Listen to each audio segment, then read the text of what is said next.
Okay. We are in Revelation 14. I think we are. Isn't that where we stopped?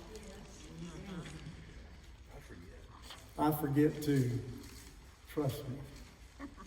Revelation chapter 14. It's been the way the book has moved. Remember, this is a book that is taught in pictures. They're not literal. They're these big, exaggerated pictures to give us an idea of the vastness, the greatness of what is going on from God's perspective. It's to get the attention of the believers.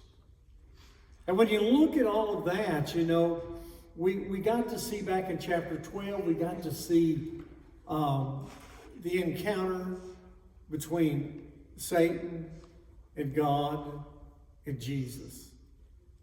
We found out in chapter 12, Satan was a 3-time loser. And the only thing he has left to go after are the people of God. Anyone tied to God. And so when we hit chapter 13, we saw Satan arise, and he uses and he called him a beast, of this ferociousness of this beast. And in this beast, we found out, we know he's some kind of a ruler. We hadn't identified him yet. And what this beast does, he comes up and he makes war with the people of God that live on the earth. And he overcomes a lot of them. He was given that authority. And then there was an earth beast, a second beast. He shows up, and he's getting all the people of the earth to worship that first beast. You don't worship him, what happens? You die. And you must be given a mark of the beast on your hand or your forehead. And if you didn't receive that mark, what happened? You couldn't buy or sell. You couldn't buy or you couldn't sell. Makes it real difficult on the saints. Make it real difficult on the people on this earth. And so after all of that went on, chapter 14, there's a picture of Jesus. And he's standing on God's holy mountain, Mount Zion. And there's 144,000 people with him. We saw they're the Jews. But Jesus has his name and the Father's name on their forehead. They identify with him. And they sing this song. And in this song, no one else could sing it except the ones that were standing with Jesus.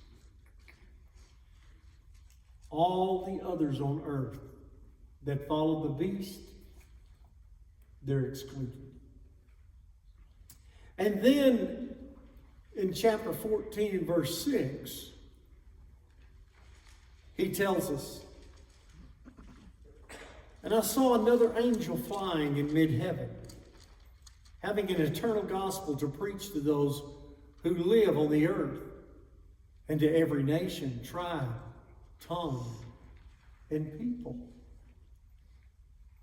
Verse 7. Well, let me stop here at verse 6. What was happening now on the earth?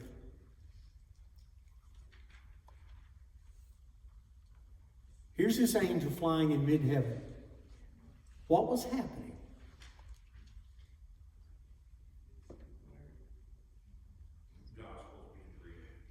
A gospel is being preached on all the earth to every tribe, nation, people. You see, we had the 144,000.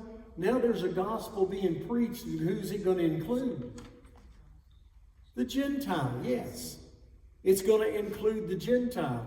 And then there were 3 things he tells us that they were proclaimed. Verse 7. And he said with a loud voice, "Fear God and give him glory, because the hour of his judgment has come. Worship him who made the heaven and the earth and the sea and the springs of water. Fear God This eternal gospel is being preached. There is a judgment coming on this earth. It's going to be a fierce judgment. And you better make sure you're worshiping God. You are focused on God. Nothing else. Because this hour has come. So if you're going to escape this judgment that's coming on the earth, and we're not talking about the end of time. If you're going to escape this judgment coming on the earth, what are you going to have to do? You're going to have to answer to God. I hear a lot of little. You got to listen to this gospel.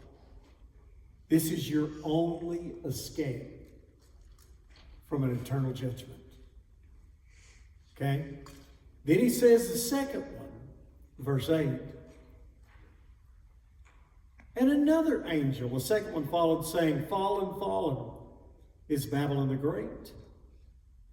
She who made all the nations drink of the wine of the passion of her immorality. Babylon the Great. How is Babylon the Great? He hadn't told us who it is yet. 17 is going to tell us. But Babylon the Great, what's the declaration? Fallen. Now, you know what? At the writing of this book, has any of this happened? No, but you know what it's already being talked like? It's happened. That's the way God's eternal. And so God, as he looks at all of this, it's already happened. And so now there's this gospel being preached. There's this fallen, this Babylon the Great.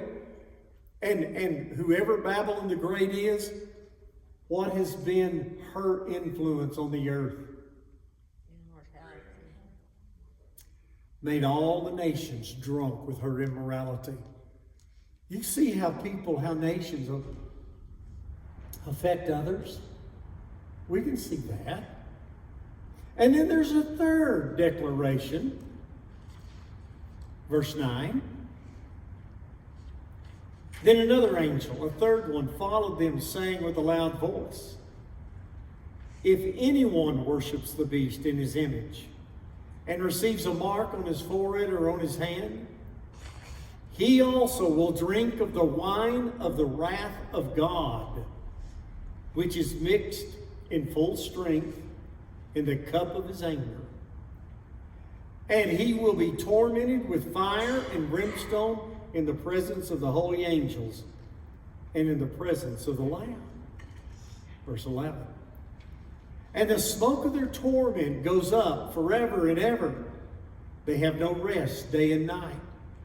Those who worship the beast and his image, and whoever receives the mark of his name.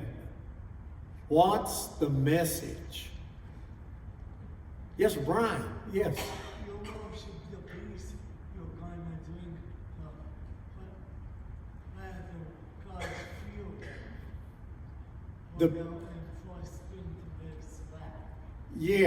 Yes, good point. Thank you, Brian. So, knowing all of that, you going to be tempted to go the way that everybody else goes? There is an eternal declaration. There is something going on. You want to be tortured if you follow the beast? You want to worship his image? There are great consequences. And so he makes these statements. There's 3 of them in a row here. That's what the rest of this book's going to be about and what's coming up. Now, as Christians, as saints, we need to persevere. We need to keep God's commandments and keep faith in God. A lot of times things look bleak on the earth. You need to see the better. And that's what he's doing. Well, look at verse 14 while we're here. Then I looked, and behold, a white cloud. And sitting on the cloud was one like the Son of Man, having a golden crown on his head and a sharp sickle in his hands. There's a white cloud. And there's this one sitting on this cloud. Who do you think it is? He's the only one. He had a crown back earlier in the book talking about Jesus. What has he got in his hand? A sickle. Do you know what a sickle is? Yeah.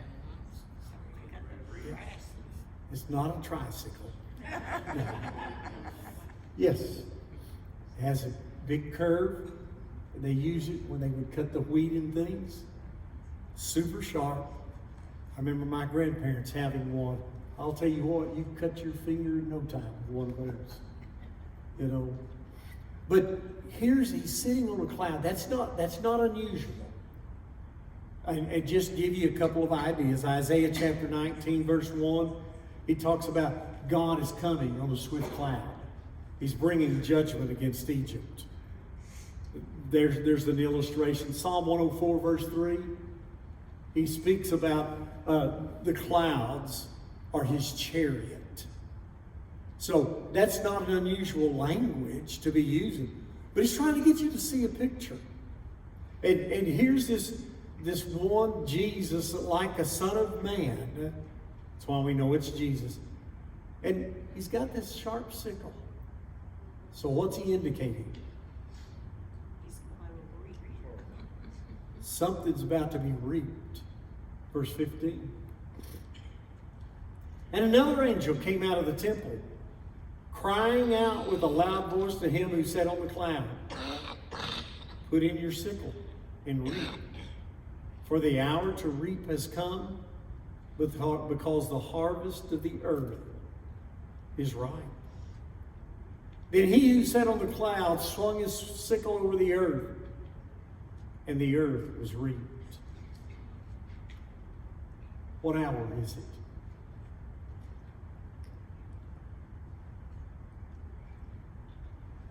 It's the hour to reap. The crops were ripe. There was a reaping, and he reaped on the earth. Now, I'm just giving ahead because we're gonna see it in the next few verses. This is a good reaping.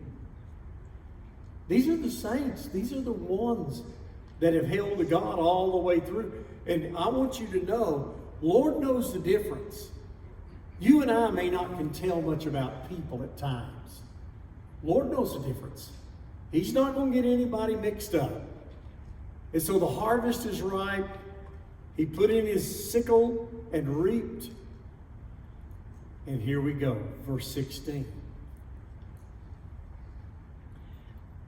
And he who sat on the cloud swung his sickle over the earth, and the earth was reaped. And another angel came out of the temple which is in heaven, and he also had a sharp sickle. Now I want you to notice where this angel comes from. He's coming out of the temple of God. And so when you're coming out of the temple of God, coming to the earth, something is not going to be real good. We'll see that. Verse 18. Then another angel, the one who had power over fire, came out from the altar. And he called with a loud voice to him who had the sharp sickle, saying, "Put in your sharp sickle and gather the clusters from the vines of the earth, because her grapes are ripe." What's the statement now?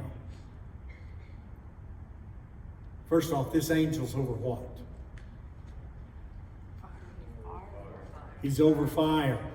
He has the power over fire. He's coming out of the temple. And he's also came from the altar. That's before God. This isn't going to be a good thing at this point. Continue on, verse 19. So the angel swung his sickle to the earth and gathered the clusters from the vines of the earth and threw them into the great winepress of the wrath of God. Where did those reaped in this one go? They're in a wine press. And you see, he'd already warned them earlier, you go follow the beast, you get his mark, you're going to get the fierce, fierce, fierce cup of the winepress of the wrath of God. And now here it is, they're thrown into this wine press. Verse 20.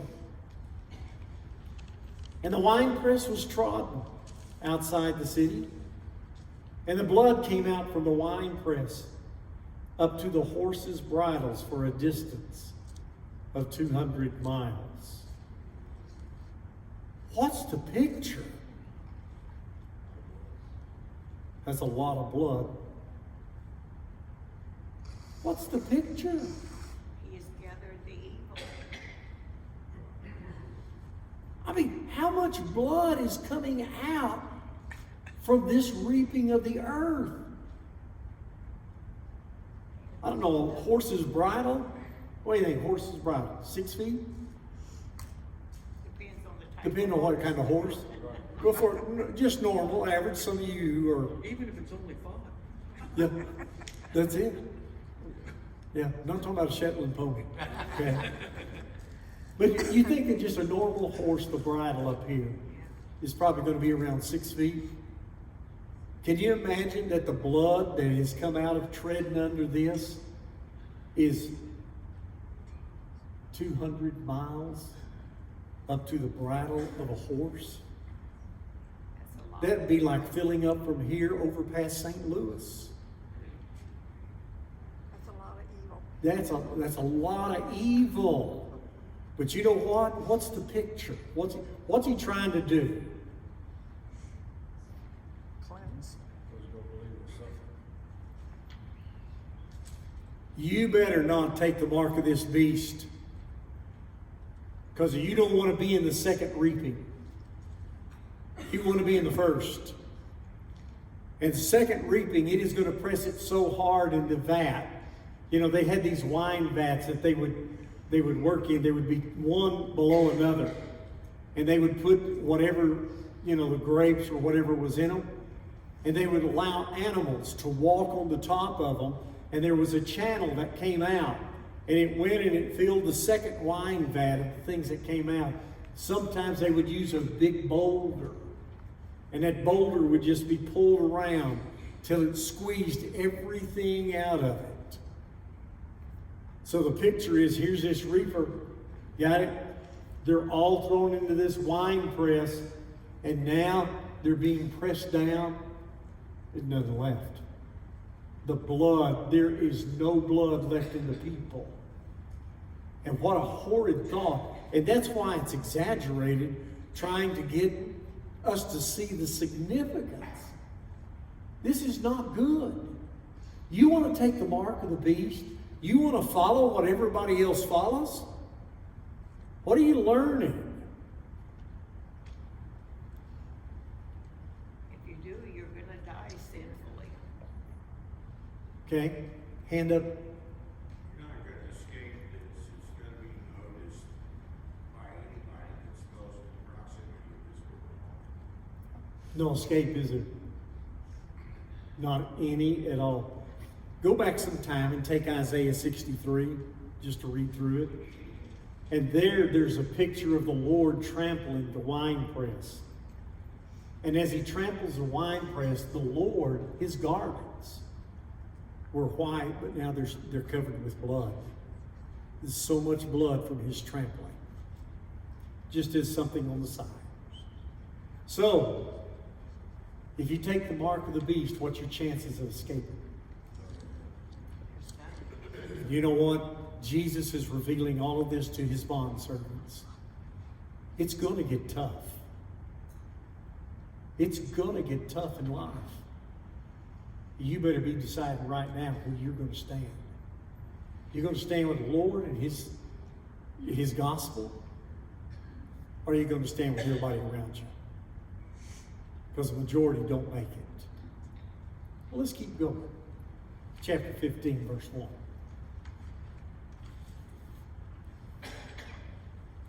Then I saw another sign in heaven, great and marvelous, 7 angels who had 7 plagues, which are the last, because in them the wrath of God is finished.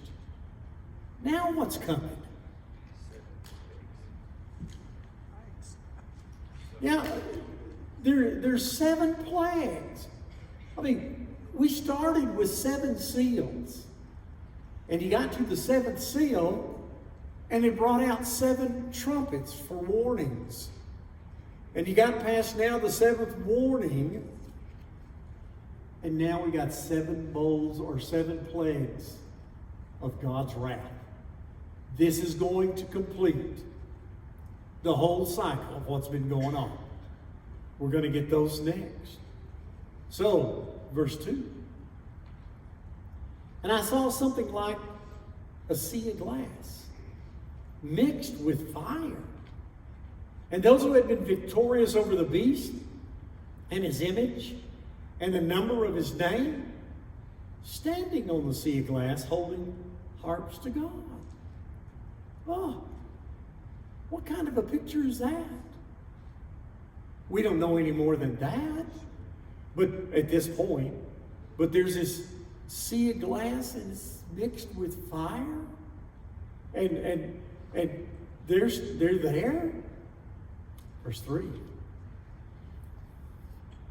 And they sang the song of Moses, the bondservant of God. And they sang the song of the Lamb, saying, Great and marvelous are your works, O Lord God the Almighty. Righteous and true are your ways, King of the nations. Who will not fear, O Lord, and glorify your name? For you alone are holy. For all the nations will come and worship before you, for your righteous acts have been revealed. What about all these that are on this sea glass with fire? What's happening?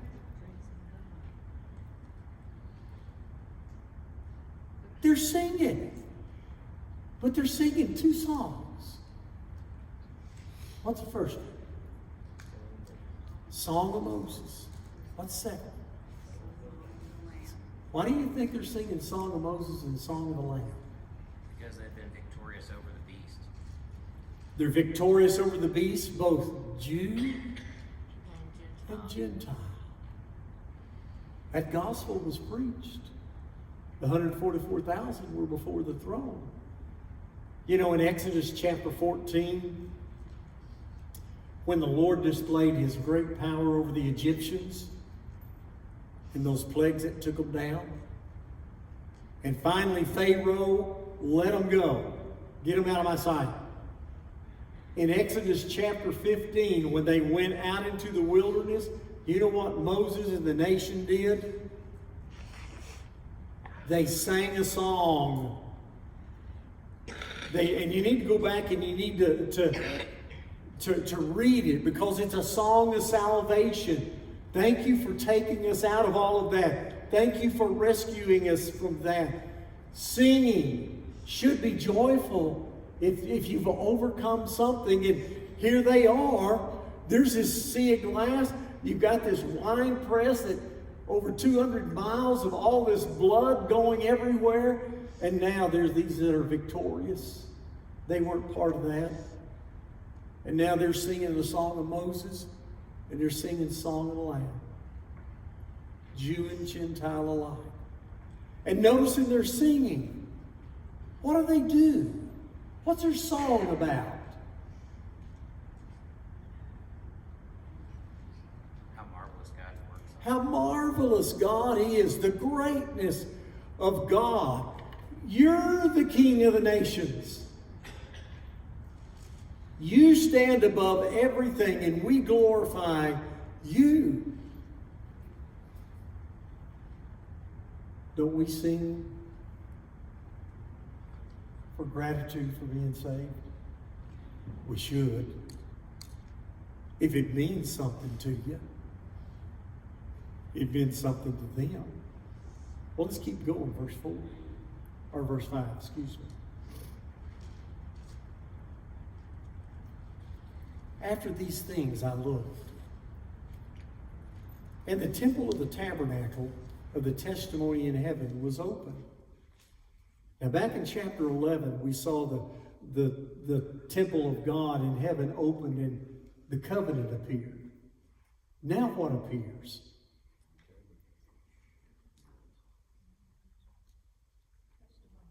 The tabernacle of testimony.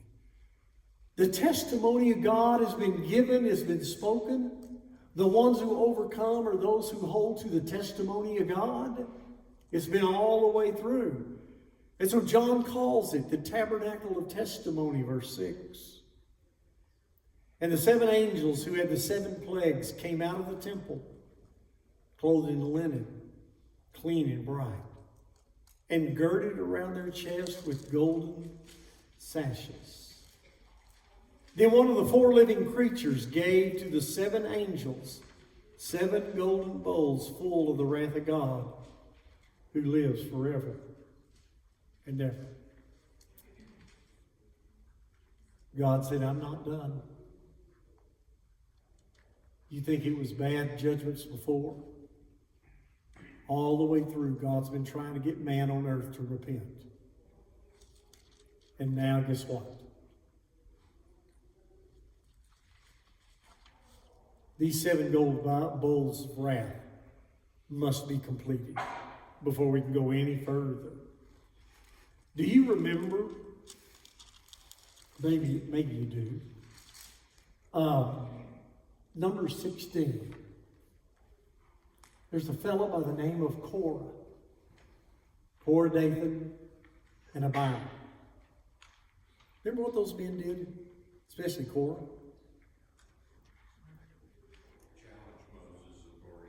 He challenged Moses' authority. Why do you put yourself elevated above all of us? We're just as good as you. And so, as they challenged him, guess what Moses said? You come back here, you bring your sacrifices. Let's see what the Lord says about all of this. And so as it all went down, they brought 250 people, Korah and the rest. Valiant men. And they challenged Moses. God ended up, he told Moses, you move away from the men. Move away from them. Something's about to happen. As they're standing there, now you go back and read it. There's more details. As they're standing there, what happened? The earth opened up, swallowed these men alive and their families, and closed back over. What a fate. What a fate. And then fire came from the presence of God and killed these 250 men who were also challenging, you're going to follow these men? They're all dead too. And so, at that moment, what do you think all the other people wanted to do? Follow Moses. Yeah. I want to get out of here. They took off fleeing from the presence. They didn't want any part of this. Well, here they are. Here we are with these golden bowls full of wrath. They're about to be poured out on the earth and it's finished. And there's going to be one thing, verse 8, that we're going to see. And the temple was filled with smoke from the glory of God and from his power. And no one was able to enter the temple until the 7 plagues and the 7 angels were finished. These bowls are going to be poured. Temple fills with smoke. There ain't nobody coming in the presence of God. These golden bowls of wrath are about to be dealt with. And these would finish everything. Now, one of the things that we're going to see as we get into 16 next week and following, there comes a point in a time, and we need to hear this. There comes a point in a time, it's too late. There's no turning back now. People have been doing wrong. They've had wrong attitudes. They've glorified wrong things. They've not paid one bit of attention to God. We are at a time and point in this book that no matter what you do, it's set. It's gonna happen. And you can't get out of it. I mean, when we get over to chapter 22, verse 11, we're going to see over there that an angel declares, if you're doing wrong, still keep doing wrong. If you're filthy, just remain filthy. We're at a point, there is no turning back. There is no relenting. That's where these 7 bowls of wrath have got us. They're coming on the earth. They're coming on all those who follow the beast, those who worship the beast, for those who get his mark. It's there. It's over. And there's no escaping from this point. Now, what would that do to you? Make you fear God. I mean, isn't it incredible? Jesus said, this is my revelation. I'm uncovering what's happening. And it's coming in our day and time. He said, theirs. It's going to happen soon. So what would this make you ponder? Let's say you're at one of the 7 churches. Get down on my knees and pray to God. That's a good point. Get down on my knees and pray to God. I better be, looking into my heart, making sure I'm doing what is true, right, and pure in the eyes of God. You go back and look at the message to that church and see where you fit in at. Yeah. Go back and look at the message to the church. Yeah, absolutely. And you know what? He's trying to spare the churches from this happening to them. All right, we're up to 7 bowls. Appreciate you. We'll keep moving from here. Lord willing.